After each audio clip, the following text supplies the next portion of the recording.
Hello friends, welcome to our channel Know the Law, and here I am Advocate Jyoti Chodia. Today we are going to start with the articles of the Constitution one by one.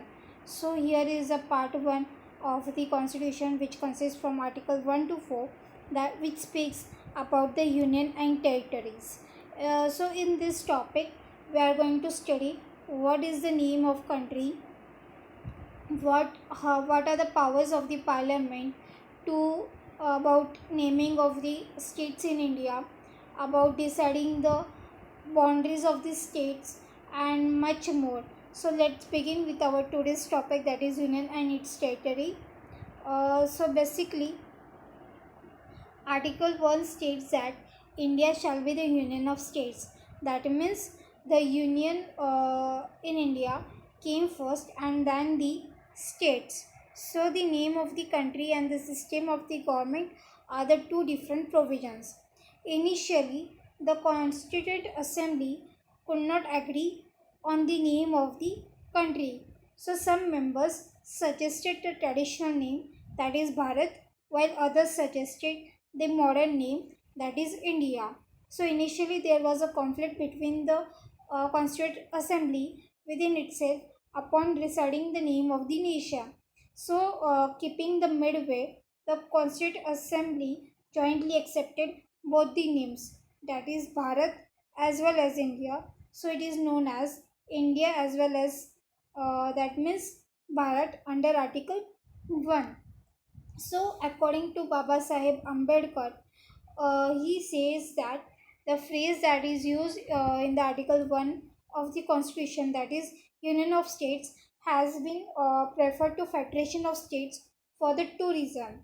Firstly, the Indian Federation is not the result of an agreement among the states like the American Federation. And secondly, the state have no right to succeed from the federation.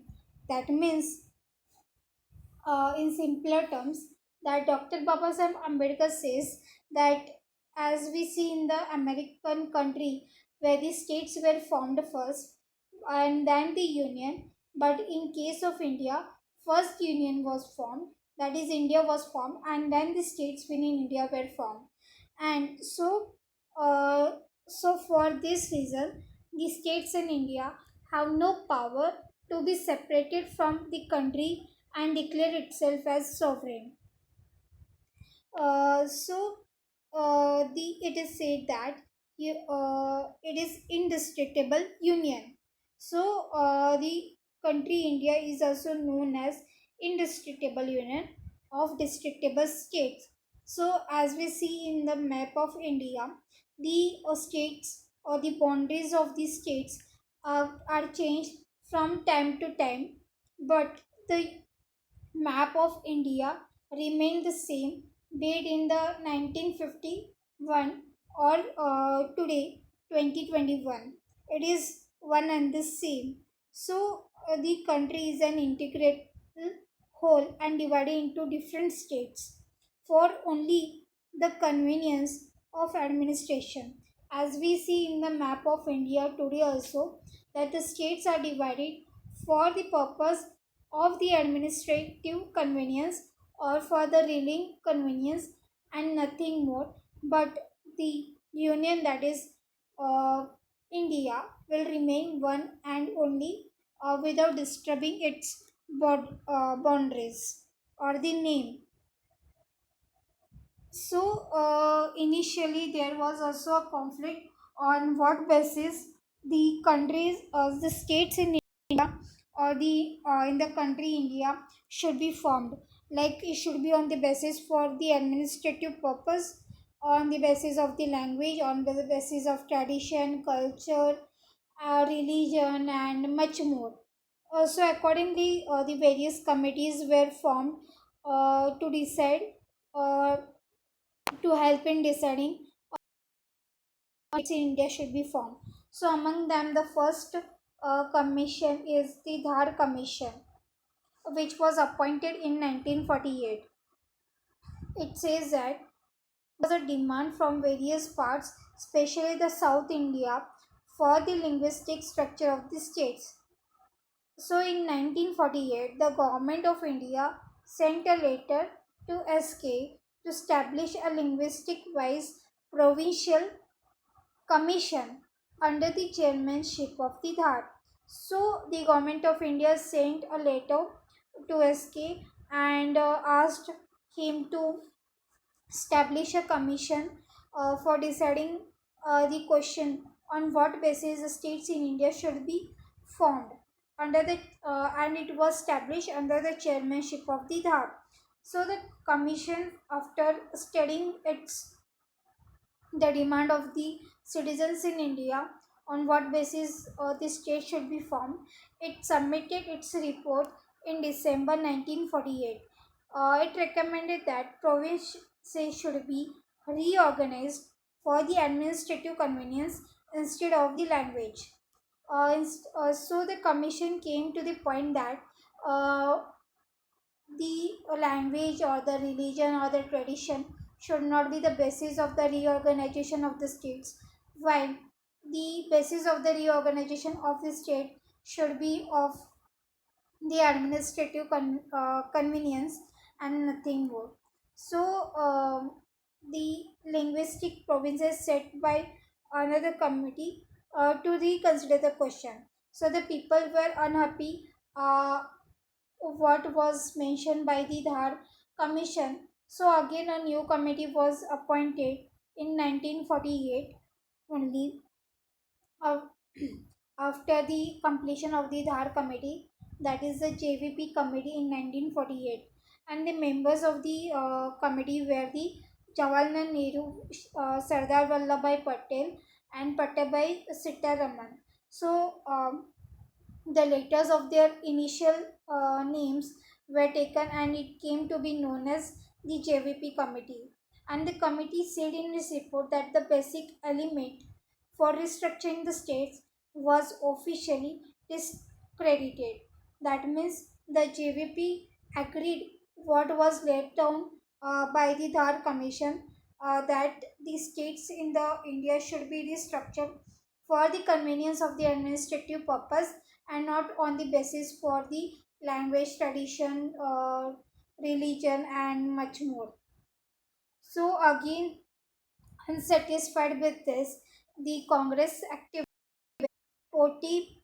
Shriram Mallu died after long agitation and 56 days of fasting. So, the government of India was forced in 1953 to separate the Telugu speaking region from the state of Madras and establish the Andhra Pradesh as the first state based on the language. So, dissatisfied with the committee's reports by both committee report, that is the Dhar committee and the JVP committee, the Congress activists set on the agitation and due to which he done the fast of 56 days and in between those died as well. And so the government of India was forced to form the state on the basis of the language, and so only the Madras, from Madras the Telugu speaking province was separated and the Andhra Pradesh was established, and which is known as the first state to be formed on the basis of the language in 1953. So, the Andhra Pradesh state was formed in 1953. After formation of the Andhra Pradesh, the demand for the formation of the linguistic provinces was also emphasized by the other states. So, therefore, the government of India was forced to appoint the restructuring commission under the chairmanship of the Fazal Ali. So, after forming the Andhra Pradesh on the basis of the language, the demand for restructuring the states in India on the basis of language took up a fire in the country, and so the government of India was forced to again form a committee to retake the question which was taken by the JVP committee and the Dhar committee to reconsider on what basis the states in India should be formed. So the committee finally represented its voice in September 1955 and agreed mainly to the linguistic reorganization of the states. But the one language, one state theory was rejected by the commission. The commission was of the view that the integration of India should be the primary issue in restructuring the political elements of the country. So the Fazal Ali Commission presented its report in which is stated that though they agree the restructuring of the states of India on the basis of the language, but it laid down a condition that one language, one state should not be the basis, and again, the integrity of the India should not be compromised anywhere while restructuring the states in India. It further said or proved that the four major factors should be taken into account while restructuring the states. The commission gone step further and said that it should take the four elements or the four major factors into consideration while restructuring the states. And what were that? Also, among the first one was to preserve and enhance the unity and the security of the country. So it says that the unity and the security of the country should not be compromised anywhere. And again, secondly, states linguistic and cultural homogeneity.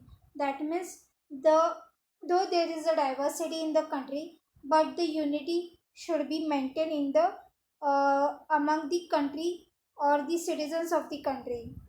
Again, next it further says that financial, legislative, and administrative reasons.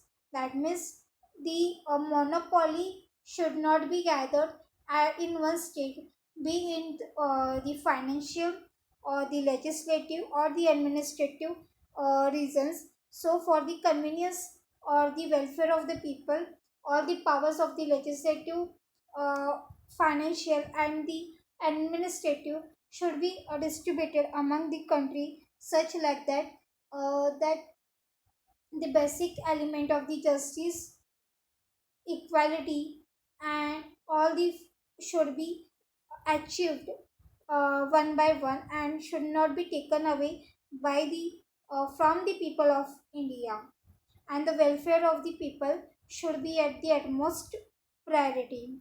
And fourthly, it said that to plan and promote the welfare of the people of the whole country as well as of every state. As I said earlier, also that the welfare of the people and of the state should be at the utmost top of the government while restructuring the states in India. So, like this, after knowing on the what basis the states in India were formed, or the or what were the issues in front of the government came up while restructuring the states in India. Now let's begin with the articles one by one. So here is the first article which says about the name and territory of union. It speaks that India, that is Bharat, shall be union of states. Clause 2 says that the state and the territories thereof shall be specified in the first schedule. Clause 3, the territory of India shall comprise the territories of the states, the union territories specified in the first schedule, and such other territories as may be acquired.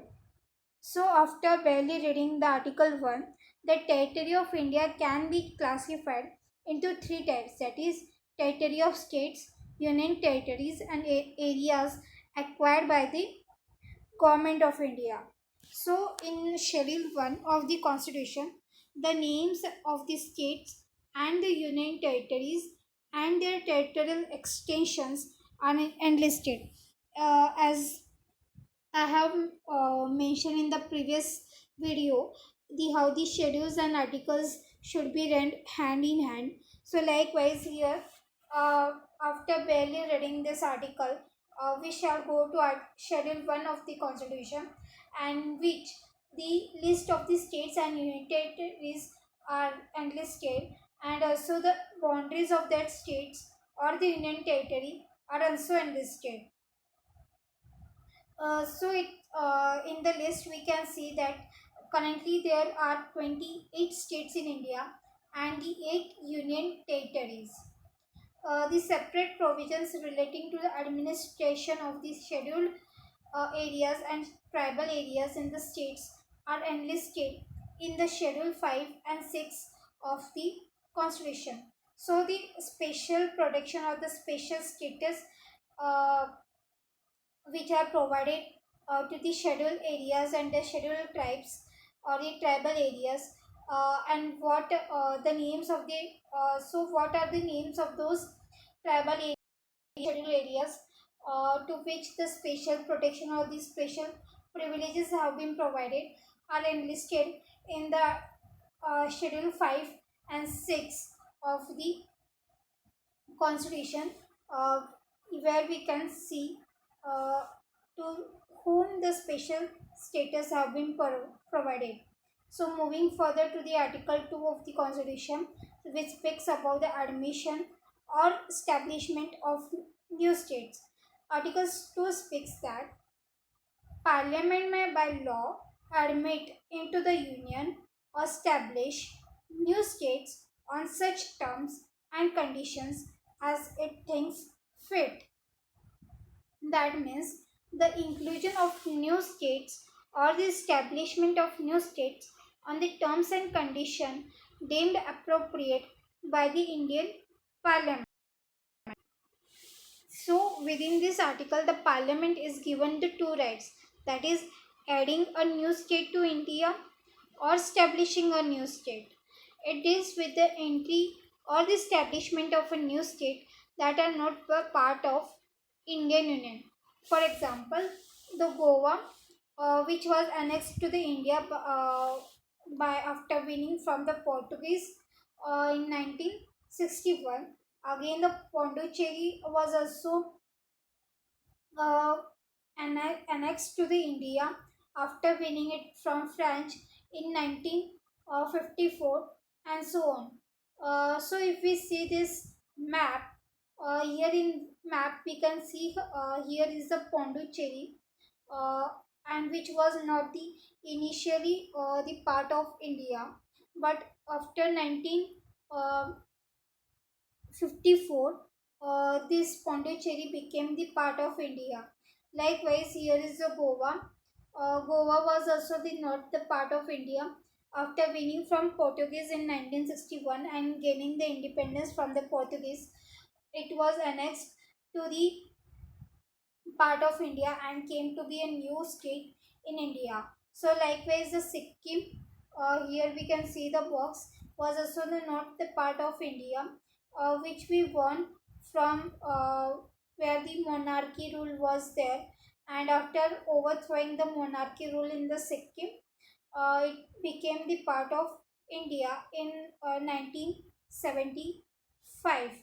So the article 2 speaks that the parliament has both the has two kinds of power, that is adding a new state in India, as we see the Sikkim, Goa and Pondicherry, that is how we can annex to the country in India, or a making of a new state, which are enlarged under further articles, that is under Article 3, which we can see in detail.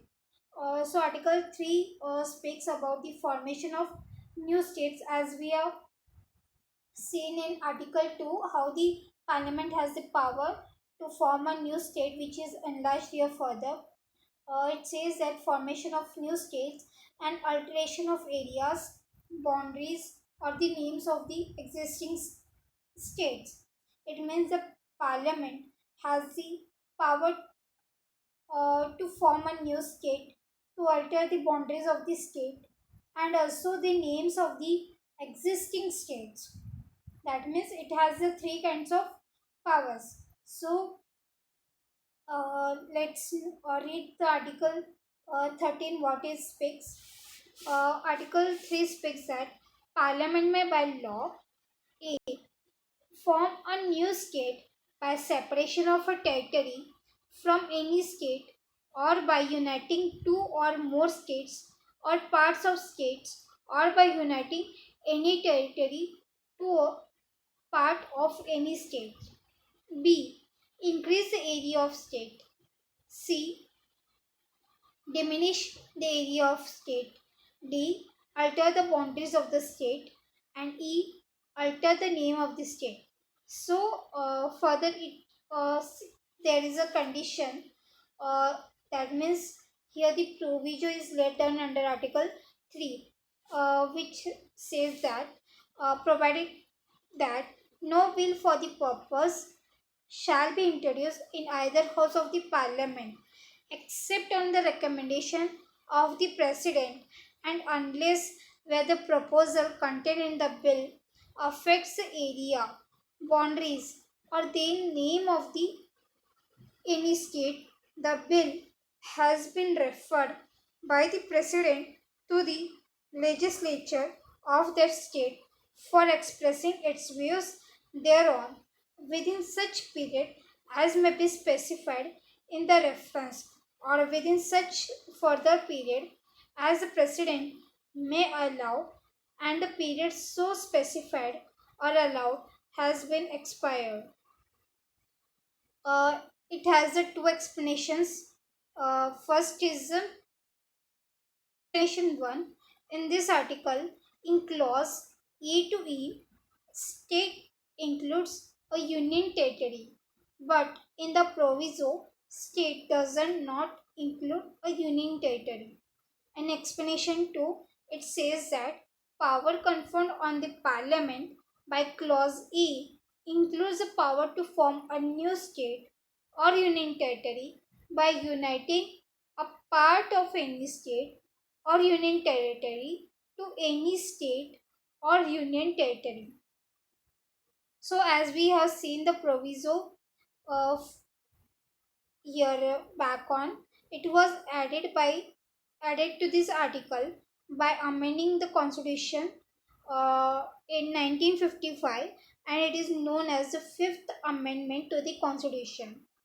uh, from barely reading this article, it is clear that the constitution gives a power to the parliament, the power to change the territorial boundaries, again the name of the existing state, and to form a new state without the consent from in article 3. We have seen before the proviso that the parliament have been given the power to change the name of the state, to change the boundaries of the state, again to form a new state by combining some parts of existing states. Means picking up some part of Maharashtra, picking some part of Gujarat, picking some part of Rajasthan can make a wholly new state, uh, or even can extend the boundaries of the state as well, or can lessen the boundaries of the state as well, or it can create a wholly new union territory as well.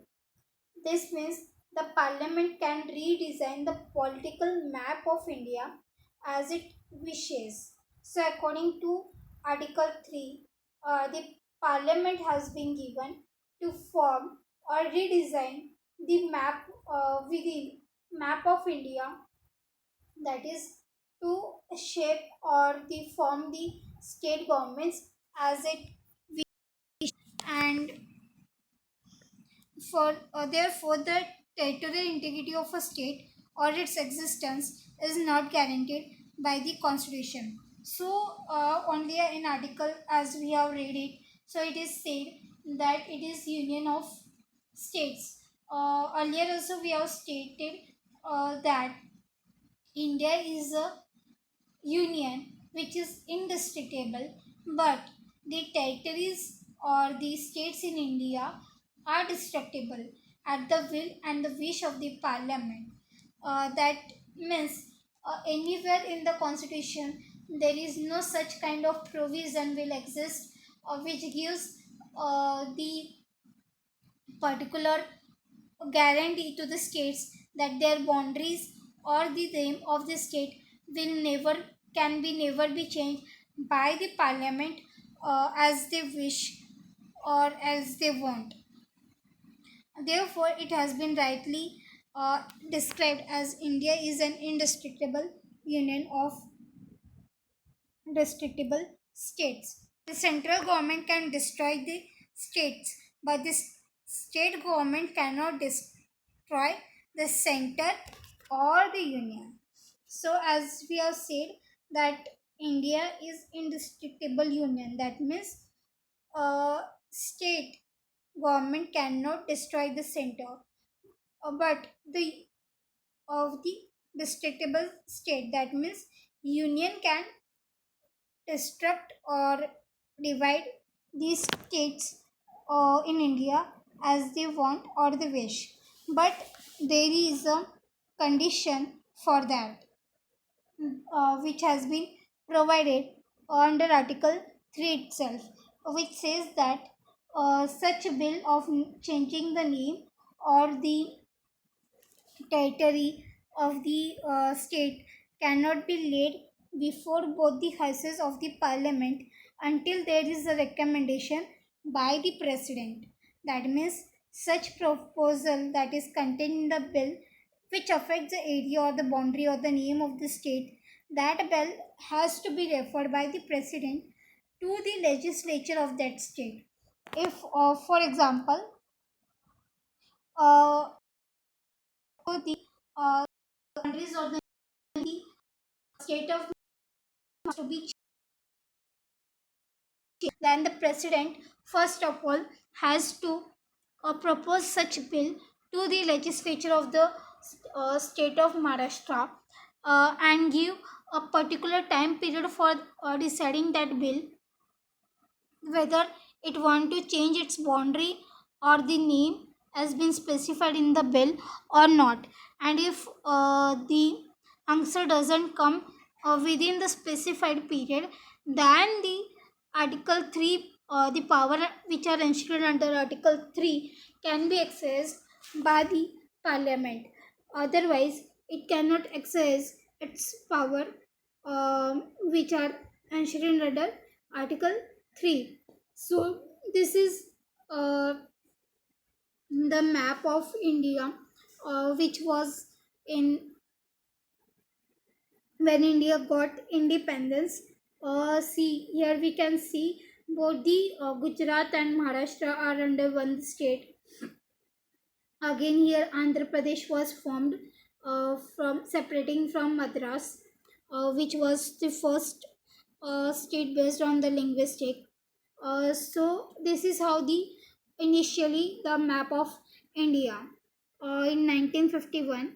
Later on, the so this is how the separated Maharashtra and Gujarat were formed. Again, Jammu and Kashmir. Here we can see Ladakh is separated from Jammu and Kashmir and formed again another union territory. Here also we can see from Andhra Pradesh, the Telangana is also separated and much more. So this is from time to time how the boundaries within the country of the states are changed over a period of time. But this still goes on the continuous.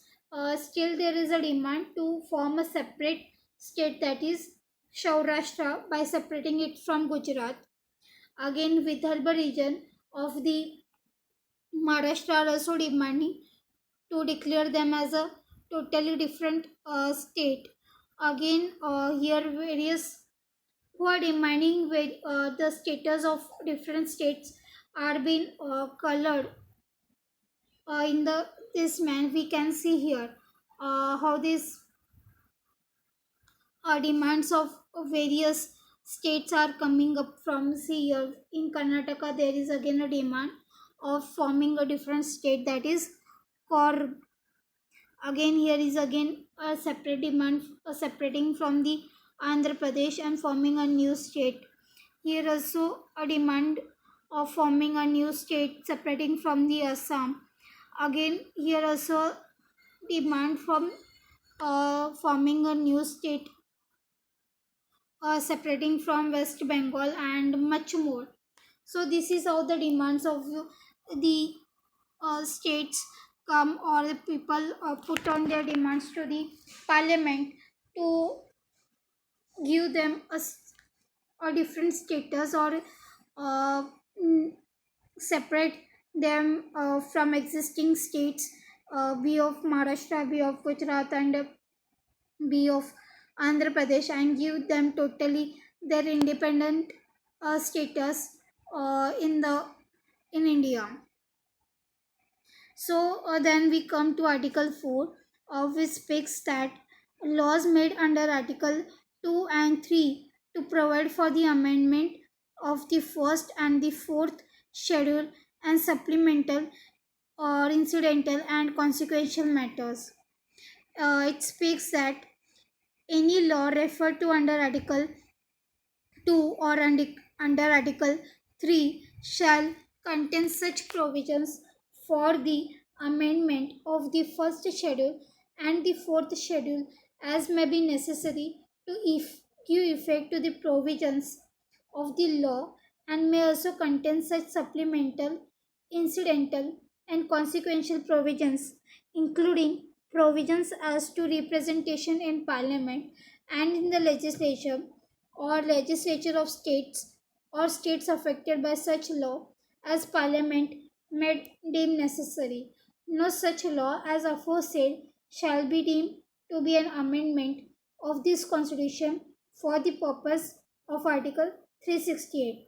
So, whatever we have seen in Article 2 to 3 shall have such provisions in them as they can make the changes accordingly in the schedule of the constitution, that is first and the fourth schedule of the constitution, which concerns names of the states and union territories and the tribal areas and the scheduled areas which are given the special privilege or provisions in the constitution. So, and whatever amendments which are done according to 2 and 3 of the articles, Article 2 of 3 of the Constitution, it cannot be said as the constituent amendment or the amendment of the Constitution, but or normal amendment. So, Article 4 of the Constitution states that relating to the admission or establishment of a new state under Article 2 and creation of a new state and changes in the territory or boundaries or the name of the existing states under Article 3 shall not be deemed to be an amendment in the Constitution as per Article 368. 368 speaks about amendment to the Constitution.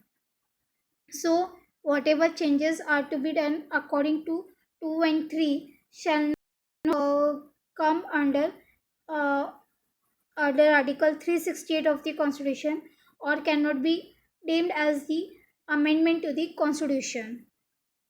Such laws can be enacted by a simple majority and by the simple procedure in the Parliament. So, if the Parliament wants to change the name or the boundaries of the states in India, there the Parliament doesn't require the special type of majority in the Parliament or any kind of special privileges to amend such things.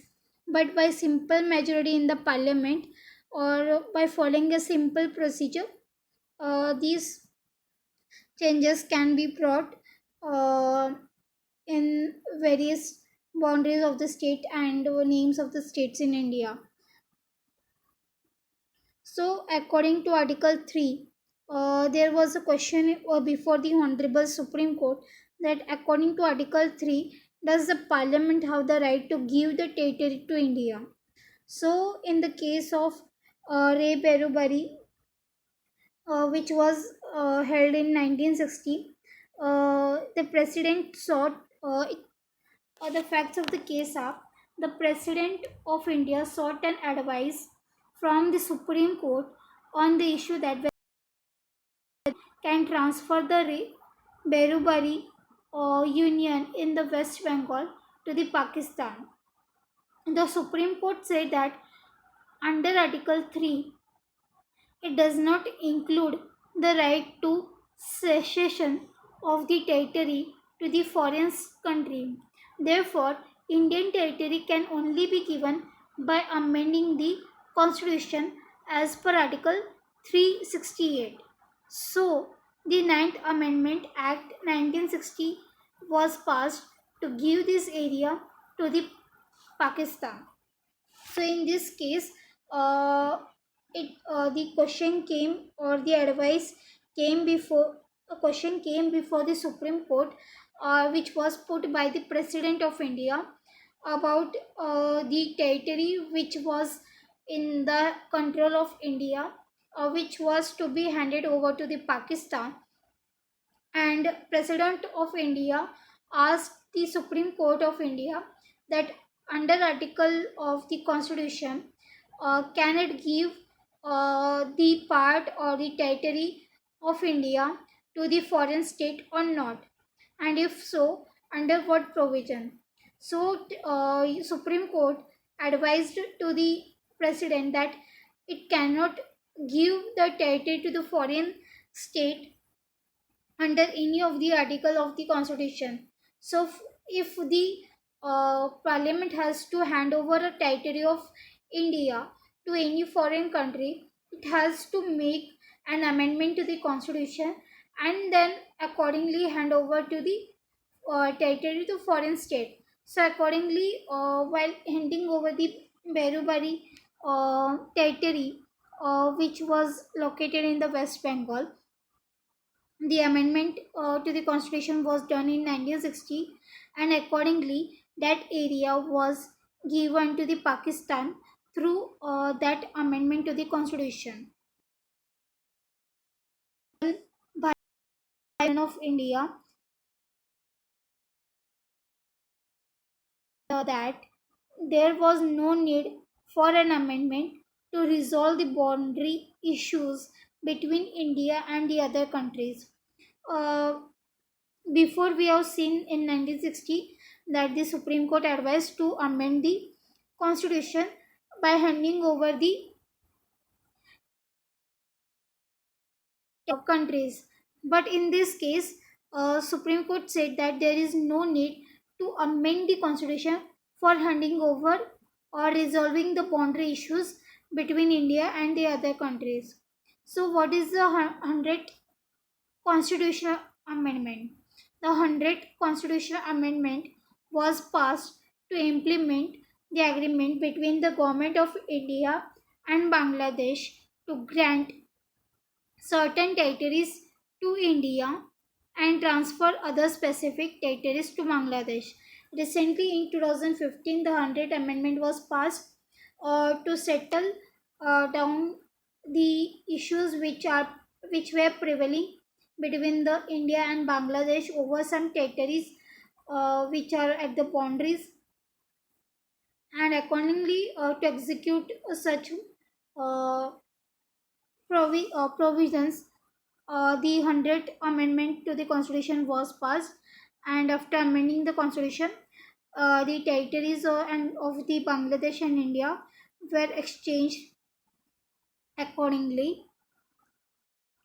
So basically, in 1950, the India was divided into four types. That is, first part, that is governor of the British India had 9 provinces, that is British India.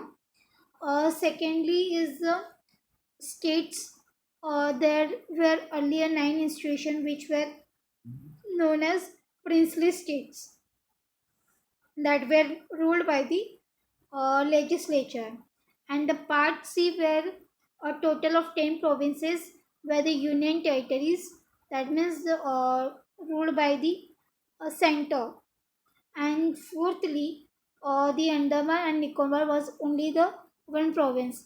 Here we can see in the map that whatever the is in the red color are the uh, British Indian territories, and whatever are in the yellow color are the princely states, and whatever the gray regions are there, it is known as the union territories. But now India is divided into two parts, that is the states and the union territories. And today we have 28 states and 8 territories. So this is all about Article 1 to 4, the Union and its territory, how the states are reorganized in India, what is the name of India, what all the powers of the parliament to change the territories and names of India. So, if you have understood all these provisions, then please do like, share our videos as much as possible, and yes, don't forget to subscribe our channel, and please place the bell icon which will keep you updated about our upcoming videos. Till then, stay safe, stay healthy, and meet you in the next video. Thank you.